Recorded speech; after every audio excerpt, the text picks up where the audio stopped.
Welcome back बच्चों। आज की इस वीडियो में हम देखेंगे मैन्युअर किसे कहते हैं, मैन्युअर कितने टाइप्स के होते हैं, मैन्युअर के क्या एडवांटेज हैं, क्या डिसएडवांटेज हैं। इन सारी चीज़ों के बारे में आज की इस वीडियो में आप जानेंगे। वीडियो को अंत तक जरूर देखें और अपने मित्रों के साथ वीडियो को जरूर शेयर करें।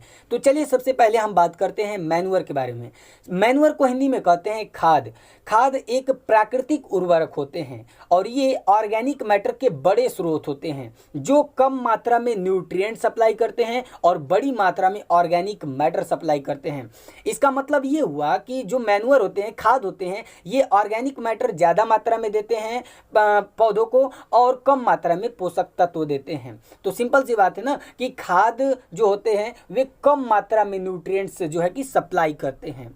खाद बनता कैसे है, मैन्युअर्स बनते किससे हैं? तो मैन्युअर्स जो डिकम्पोज्ड एनिमल एक्स्ट्रा होते हैं, कहने का मतलब जो जानवरों के वेस्ट होते हैं या प्लांट के वेस्ट होते हैं उनसे तैयार होता है ये खाद, मैन्युअर। ठीक है। मैन्युअर में जैसे कि आता है farm yard manure, compost, green manure और वर्मी कंपोस्ट, ये सारी चीज़ें आते हैं। इनको हम अभी पूरे डिटेल के साथ पढ़ेंगे। तो अब हमारा टॉपिक होगा एडवांटेजेस ऑफ मैन्युअर्स, मतलब खाद के क्या क्या लाभ हैं। तो सबसे पहला लाभ ये है कि मैन्युअर्स क्या करते हैं, मिट्टी में जो पोषक तत्वों की कमी होती है उसको दूर करते हैं। मिट्टी में जो सामान्य पोषक तत्वों की कमी होती है उसको दूर करते हैं और मिट्टी की उर्वरता को बढ़ा देते हैं। ठीक है। और ये आप सभी जानते हैं कि मिट्टी जो है मिट्टी में अगर मान लीजिए कि ज़्यादा मात्रा में पोषक तत्वों की कमी है तो हमको मैन्युअर्स ज़्यादा डालने पड़ेंगे, क्योंकि मैन्युअर्स में न्यूट्रिएंट की मात्रा कम होती है और ऑर्गेनिक मैटर की मात्रा ज़्यादा होती है। तो दूसरा हमारा है कि मैन्युअर्स जो होते हैं ऑर्गेनिक मैटर मिट्टी में ऐड कर देते हैं।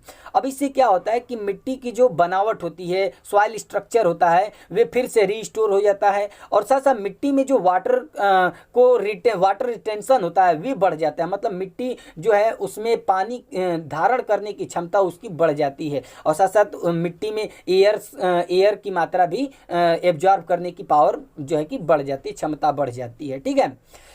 और तीसरा हमारा एडवांटेज है मैन्युअर में जो ऑर्गेनिक मैटर होते हैं वे सॉइल ऑर्गेनिज्म, जो मिट्टी में छोटे छोटे ऑर्गेनिज्म होते हैं जैसे बैक्टीरिया, फंगी, उनके लिए भोजन प्रोवाइड करते हैं जो हमें जो हमारे प्लांट को न्यूट्रिएंट प्रोवाइड करते हैं। कहने का मतलब ये है कि मिट्टी में जो छोटे छोटे सॉइल ऑर्गेनिज्म होते हैं, बैक्टीरिया, फंगी, तो मैन्युअर्स क्या करते हैं, उनको फूड देते हैं और वे बैक्टीरिया हमको क्या करते हैं, वे फूड लेते हैं और उससे जो है कि प्लांट को न्यूट्रिएंट प्रोवाइड करते हैं। ठीक है। इसका मतलब ये हुआ कि ऑर्गेनिक मैटर जो हैं वे सॉइल की फिजिकल प्रॉपर्टी को इम्प्रूव करते हैं और सॉइल इरोजन को कम करते हैं और साथ साथ मिट्टी में जो वाटर कैपेसिटी, वाटर को होल्ड करने की कैपेसिटी को बढ़ा देते हैं।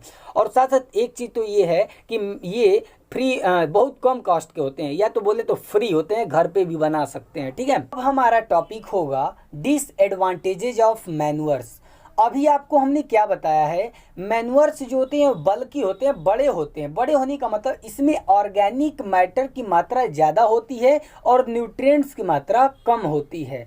और जैसे आपने जाना होगा जो हाइब्रिड वैरायटी के क्रॉप्स होते हैं जो उच्च उत्पादन करते हैं उनको न्यूट्रिएंट की आवश्यकता ज़्यादा होती है और बहुत जल्दी न्यूट्रिएंट की आवश्यकता होती है। मतलब इनको न्यूट्रिएंट की मात्रा ज़्यादा चाहिए और वे भी तेज़ी से चाहिए। ठीक है। और आप जानते हैं कि जो मैन्युअर्स होते हैं इनमें न्यूट्रिएंट्स की मात्रा कम होती है और ये न्यूट्रिएंट्स बहुत धीरे धीरे रिलीज करते हैं। मतलब जो न्यूट्रिएंट इनके अंदर होता है वे धीरे धीरे निकलता है। और अगर मान लीजिए कि हाइब्रिड वैरायटी वाले क्रॉप्स आपने बोए हैं तब तो ये धीरे धीरे फसल को न्यूट्रिएंट देगा तो फसल खराब हो जाएगी।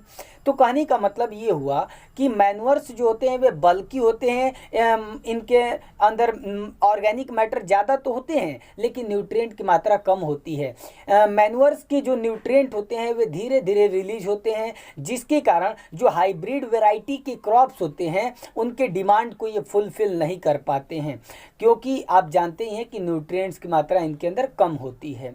दूसरी बड़ी बात ये है कि मैन्योर्स जो होते हैं बल्कि होते हैं, वॉल्यूमिनस होते हैं, मतलब ज़्यादा होते हैं, ठीक है ना।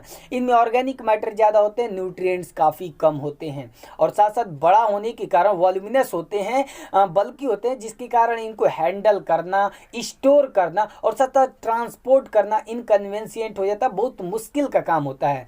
तो ये इनका सबसे बड़ा जो है कि डिसएडवांटेज है। तो आपको समझ में आ गया होगा कि जैसे खाद जो होते हैं उनका क्या क्या डिसएडवांटेज है। तो सिंपल सी बात है ना भाई कि जो मैन्योर्स होते हैं वे बल्कि और वॉल्यूमिनस होते हैं, और जिसके कारण इनको हैंडल करना, स्टोर करना, ट्रांसपोर्ट करना जो है कि कठिन होता है। और दूसरी सबसे बड़ी बात यह है कि हाइब्रिड वैरायटी वाले क्रॉप्स के को ये न्यूट्रिएंट्स का डिमांड ये कंप्लीट नहीं कर पाते हैं, क्योंकि जो हाइब्रिड वैरायटी वाले क्रॉप्स होते हैं इनको ज़्यादा मात्रा में न्यूट्रिएंट्स चाहिए होता है और तेज़ी से चाहिए होता है। तो इनका जो हाइब्रिड वाले क्रॉप्स होते हैं इनके रैपिड डिमांड को ये जो है कि फुलफिल नहीं कर पाते हैं। तो ये इनका डिसएडवांटेज है। बात समझ में आ गई। चलिए तो अब हम बात करते हैं टाइप्स ऑफ मैन्योर्स के बारे में। खाद कितने प्रकार के होते हैं? तो अभी हमने आपको बताया है खाद जो है 3 प्रकार के होते हैं। पहला हमारा है फार्म यार्ड मैन्योर, और दूसरा है कंपोस्ट, और तीसरा है ग्रीन मैन्योर, ठीक है। तो चलिए इनके बारे में एक एक करके पढ़ते हैं। तो सबसे पहला हमारा टॉपिक होगा फार्म यार्ड मैन्योर, जिसे शॉर्ट में FYM भी कहते हैं। देखिए जो फार्म यार्ड मैन्योर होते हैं ये कैसे बनते हैं? जैसे पशुओं के जो गोबर होते हैं, यूरिन होता है, लीटर होता है, या तो जो चारे होते हैं ऑर्गेनिक मैटर, ठीक है, इनका मिक्सचर के जब डिकम्पोजिशन होता है तो उनसे बनता है फार्म यार्ड मैन्योर। तो कहने का मतलब ये हो कि जो फार्म यार्ड मैन्योर होते हैं ये पशुओं के गोबर, यूरिन, लीटर और रफेज के मिक्सचर का डिकम्पोजिशन से बनता है, ठीक है। देखिए ये जो वेस्ट मटेरियल होते हैं ये प्रतिदिन जो पशु जहाँ रहते हैं, कैटल शेड, वहाँ से ये प्रतिदिन कलेक्ट किए जाते हैं। इसके बाद एक गड्ढे में इनको स्टोर किया जाता है, वहाँ पे माइक्रो ऑर्गेनिज्म इनको डिकम्पोज करके मैन्योर बना देते हैं, जिसे हम कहते हैं फार्म यार्ड मैन्योर, शॉर्ट में बोले तो FYM। देखिए जो फार्म यार्ड मैन्योर होते हैं इनमें नाइट्रोजन पाया जाता है, फास्फोरस होता है और साथ साथ पोटेशियम भी होता है, जो कि फसल को काफ़ी आवश्यक होते हैं, ठीक है।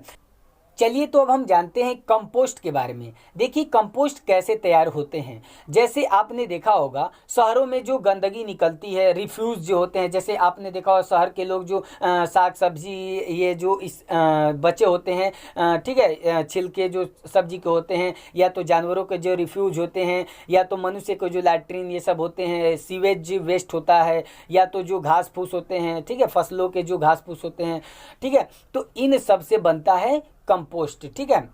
देखिए कंपोस्टिंग जो है एक बायोलॉजिकल प्रोसेस होता है, ठीक है, जैविक प्रक्रिया होती है जिसमें एरोबिक या तो एनारोबिक माइक्रो ऑर्गेनिज्म के द्वारा ऑर्गेनिक मैटर को डिकम्पोज किया जाता है। देखिए यहाँ पे एरोबिक माइक्रो ऑर्गेनिज्म का मतलब ये है ऐसे माइक्रो ऑर्गेनिज्म जिनको ऑक्सीजन की आवश्यकता होती है, और एनारोबिक माइक्रो ऑर्गेनिज्म का मतलब ऐसे माइक्रो ऑर्गेनिज्म जिनको ऑक्सीजन की आवश्यकता नहीं होती है। तो कंपोस्टिंग क्या हुआ? तो कंपोस्टिंग एक बायोलॉजिकल प्रोसेस होता है जिसमें एरोबिक या तो एनारोबिक माइक्रो ऑर्गेनिज्म द्वारा ऑर्गेनिक मैटर डिकम्पोज होते हैं और उन्हीं से तैयार होता है कंपोस्ट, ठीक है। अब जैसे शहर के जो भी रिफ्यूज होते हैं, वेजिटेबल पिल्स जो होते हैं, जानवरों के जो होते हैं वेस्ट, सीवेज वेस्ट, ये सब क्या होते हैं कि जब एक जगह रखे जाते हैं ऐसे सड़ते रहते हैं तो माइक्रो ऑर्गेनिजम्स जो है इनको डिकम्पोज करते रहते हैं, ठीक है, और डिकम्पोज करके कंपोस्ट बनाते हैं। देखिए कंपोस्ट में जो ये टाउन कंपोस्ट होते हैं इसमें नाइट्रोजन जो है 1.4% होता है, फास्फोरस 1.0% मतलब 1% होता है, फास्फोरस पेंटाऑक्साइड जिसका फार्मूला होता है P2O5, तो फास्फोरस पेंटाऑक्साइड जो है 1% पाया जाता है, और पोटेशियम मोनोऑक्साइड जो है ये 1.4% जो है कि कंपोस्ट में पाए जाते हैं। ये कंपोस्ट में बताया, ठीक है ना।